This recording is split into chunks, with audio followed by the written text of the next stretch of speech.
Okay, so as a British man, I feel like I should tread carefully when making this video. I've seen a lot of other reaction channels make a reaction to this video, and to lead up to the conclusion of this video, it's very important that we understand the history and the progression that's been made since then. So here we go, we're going to react to what makes the invasion of the United States impossible by today's standards. Can America survive a full-scale invasion? In 250 years, no army has ever conquered the United States. Not one. The British tried, but failed. Japan bombed Hawaii and lost an empire. Okay, straight away, yes, in August 1914, the British did burn down the Capitol building and the President's house. But that's nowhere near the same as conquering a country. It's more like a raid. A raid can happen in many different ways and have many different results. Occupation or conquering has to control you. Either way you look at it, it was not successful. The burning of Washington in 1814 ultimately made America stronger by sparking a national wave of unity, patriotism, and resilience. At the time, it transformed the conflict from a politically divided and unpopular war into what's looked upon as a second war of independence. It literally just rallied more Americans to stand together. And let's not talk about when Japan attacked Pearl Harbor. America responded with the radiance of 1,000 suns. And that was the end of that. Yeah, very proportional. Every superpower since has looked at the map and realized the same thing. Invading America isn't war, it's suicide. Okay, that sounds really dramatic, but invading the country isn't just simply getting troops onto a beach. The real question is, can you keep them alive? Supplied, reinforced, and protected. Logistics sounds like a really boring word, but it's what wins wars. Every tank needs fuel, every soldier needs food, every aircraft needs parts. What I'm trying to say is every part of your invasion needs resupplying at all times. And if you can't resupply them, then all you've got is a very expensive camping trip. Not even a good camping trip either. I mean, imagine the worst camping trip of your life, which won't be very long if you haven't got the supplies. But here's the question nobody ever asks. What if it actually happened? What if everything collapsed and America had to survive on its own? Could the US survive a full-scale invasion? Not on screens, but in reality. And what would that war actually look like? It almost never happens, but it has. The British did it in 1814. They burned Washington, D.C. This is the perfect example of the difference between a strike and a successful conquest. The British could land, move, and burn symbolic targets, and then leave. But staying, governing, holding territory against a growing American population and all that land, that is a completely different order of difficulty. That's why capitals matter symbolically, but not always strategically. Burning a capital can shock a nation, but it doesn't automatically break the nation. The White House, the Capitol, the president ran. That's the only time in history a foreign army held the U.S. Capitol. Later, in 1916, Pancho Villa's men raided New Mexico, killed Americans, then vanished back across the border. Lastly, in 1942, Japan took 2 small frozen islands in Alaska. The Aleutian Islands are a fascinating bit of history that most people don't even get taught about, but it actually proves the wider point. Even holding a remote, harsh territory in North America was extremely difficult. The geography wasn't just background scenery, it was part of the battle itself. When the US finally retook them, the terrain killed almost as many men as the enemy did. And that's it. No one has ever conquered the mainland, because America is a nightmare to invade. Look at the map.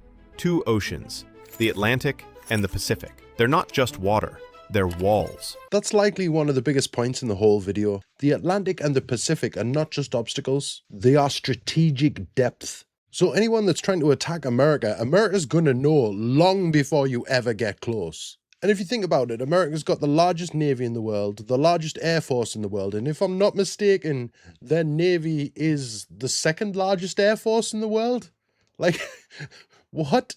So what I'm trying to say is the battle will literally start thousands of miles away before you ever reach an American beach. The Pacific alone is 5,000 miles wide, a moving wall of storms, currents, and emptiness. Even superpowers choke on that distance. That's why Hitler never tried. That's why Japan only hit Hawaii. It's too far, too hard, too costly. During World War II, when the US tried the reverse, invading across the Pacific, it took 3 years, tens of thousands of ships, and entire floating cities of fuel. Again, this is where logistics becomes everything. The Pacific War shows how hard it is to project power across great distances. But I would just like to point out that times have changed massively. America's immediate response force, the 82nd Airborne Division, can have its initial paratroopers on transport craft within 4 hours and on the ground anywhere in the world within 18 hours. That's faster than Amazon delivery. And they're in my same country. That's right, the American military has the best logistics in the world. That's how impossible a trans-ocean invasion really is. Even modern militaries know the math. A single carrier group burns millions of gallons of fuel per week. Crossing 5,000 miles means weeks of exposure to satellites and subs. But say, someone somehow made it. Beyond those oceans waits a land built like a fortress, not by generals, but by geology. Imagine an enemy fleet finally reaching the Pacific Northwest. They'd expect beaches, but they'd find cliffs.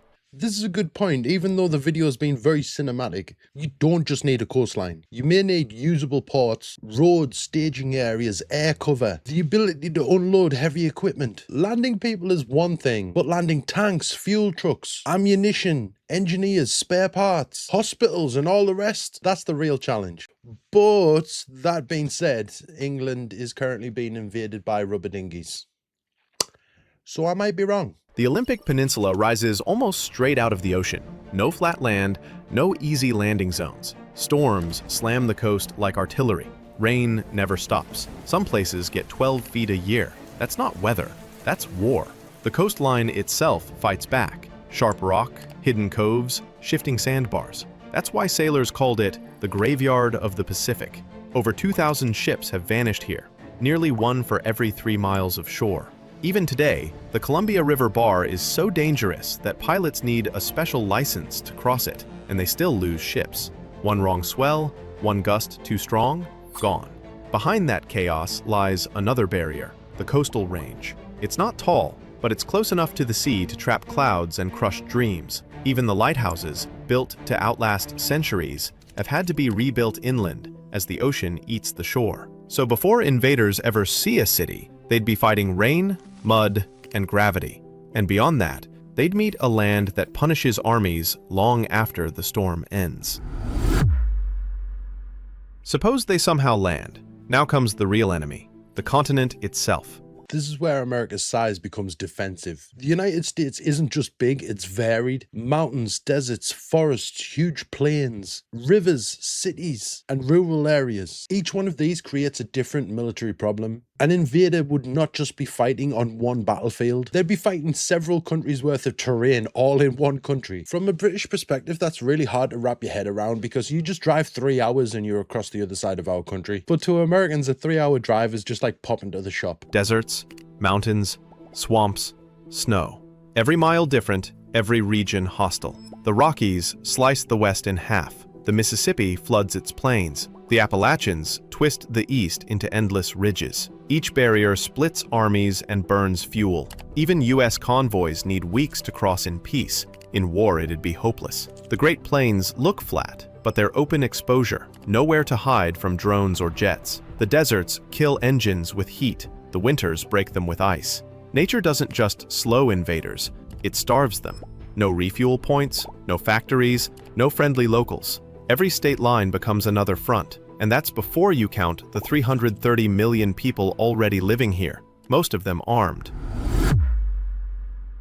Here's something no invader wants to hear. America has more guns than people. 390 million firearms. 120 for every 100 citizens. Alright, I'm going to be careful what I say because obviously you guys are more educated in this than me. Now the video is likely going to explain how many guns you have compared to people, but one thing I should really point out is that there's a difference between owning a gun and being able to effectively use it in that kind of situation. So let's just say America has more trained people. They also have more veterans that have had actual combat experience.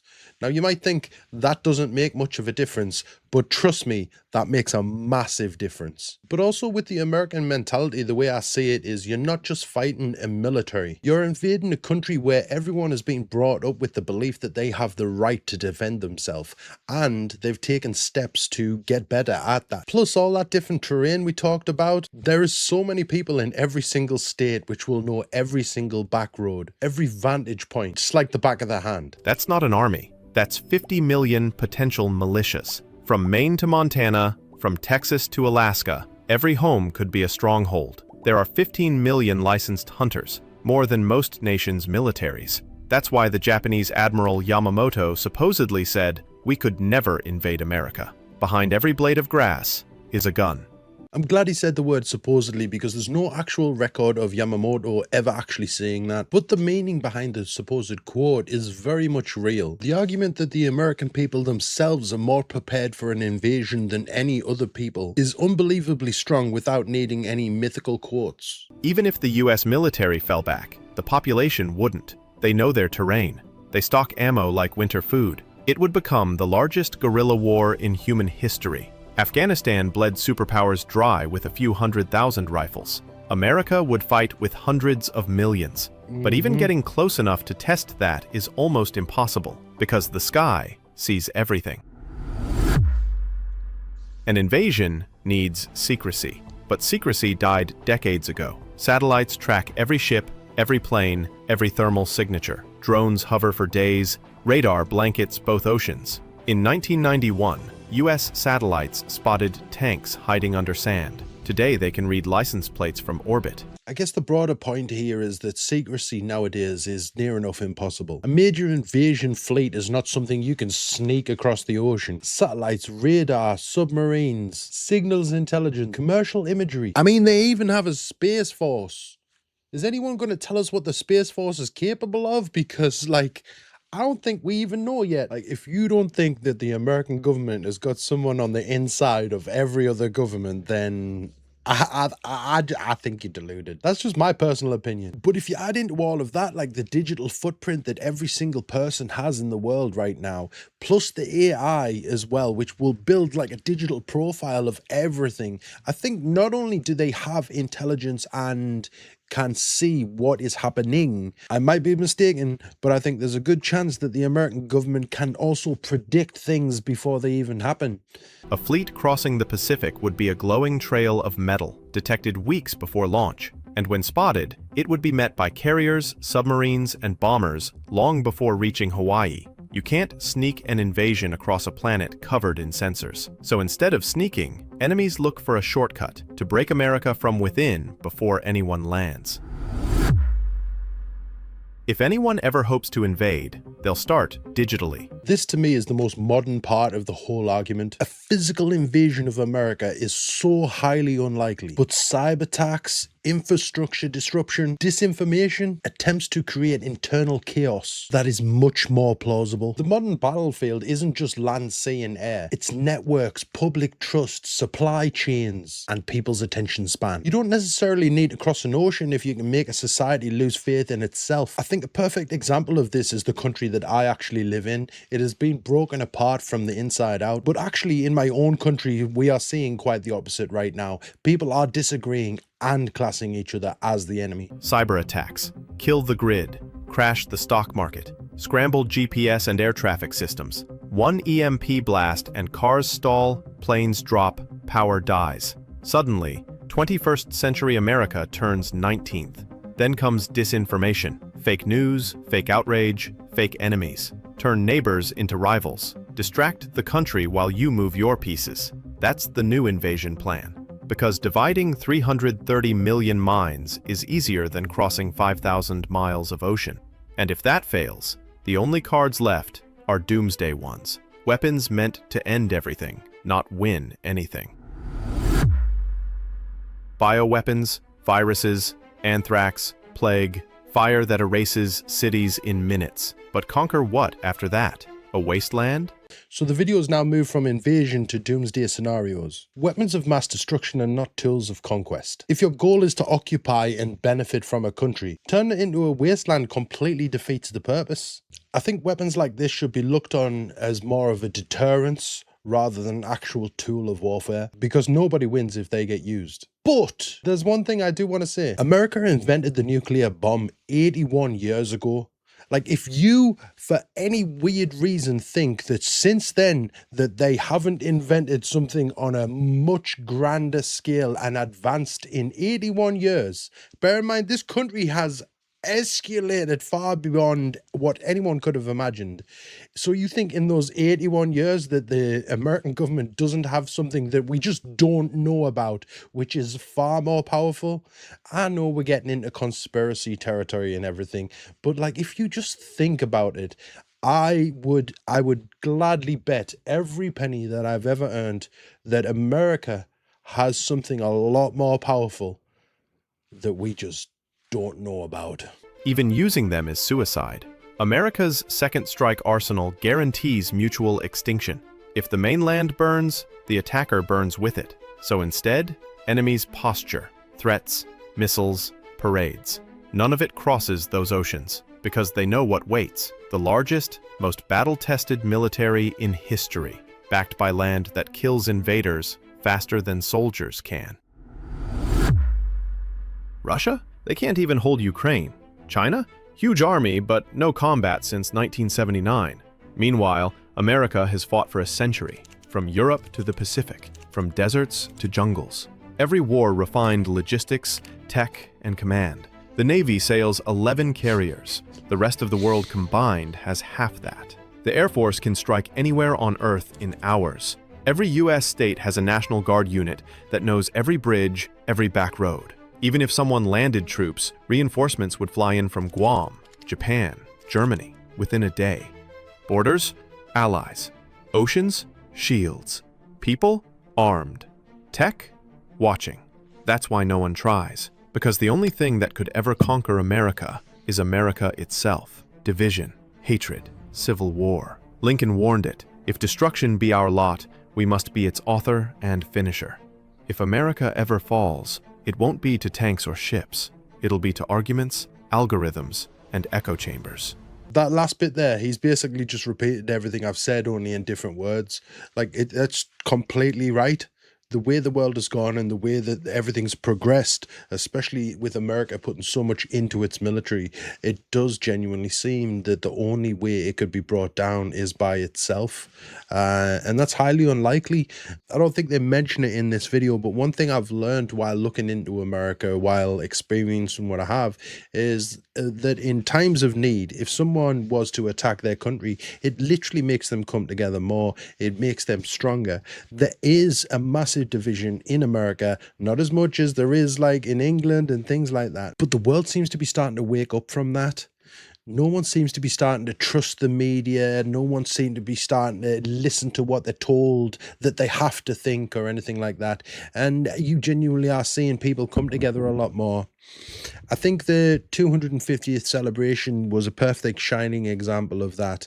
And each year, each day that goes on, more and more, I see people coming together as people instead of thinking the way they're told to think. I hope that makes sense. So, could a foreign power even invade the US? They could try, but it would be the bloodiest gamble in history. Oceans would swallow fleets, airstrikes would torch convoys, civilians would fight in the streets. Maybe a city burns, maybe a port falls, but conquer the whole country? Never. Because the oceans defend it, the land protects it, the people arm it, and the technology guards it. The only invasion that could ever work is the one that starts within. That sounds If you so enjoyed the badass. video even a little, subscribe. This is Glore. Okay, so that was very educational for me. There was a couple of points in it as well that actually hit home for me as well, such as the invasion from within. There's a lot I can relate back to my own country as well. Please do tell me how this video made you feel. Is there anything that you think maybe I got wrong or the video itself got wrong, or anything you would like to add to it? Please put it in the comments down below. I look forward to talking to you about it. Tomorrow I have an unboxing video to post, and on Wednesday I'm going to be out with an actual security guard. A close protection security guard, to be in fact, is going to help me do some interviews, because interviewing on the street has been a little bit crazy for me lately.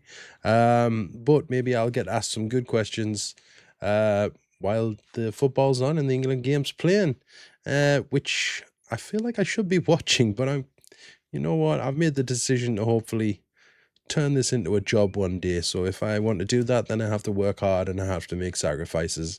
Thank you so much for watching this with me. It's been an absolute pleasure. If you have any more recommendations, please tell me down below. Also, if you have any disagreements with anything in this video, please do tell me. I would love to have a civilized conversation with someone about any of these points. Thank you. I hope you all have a wonderful day. Much love and God bless. Thank you.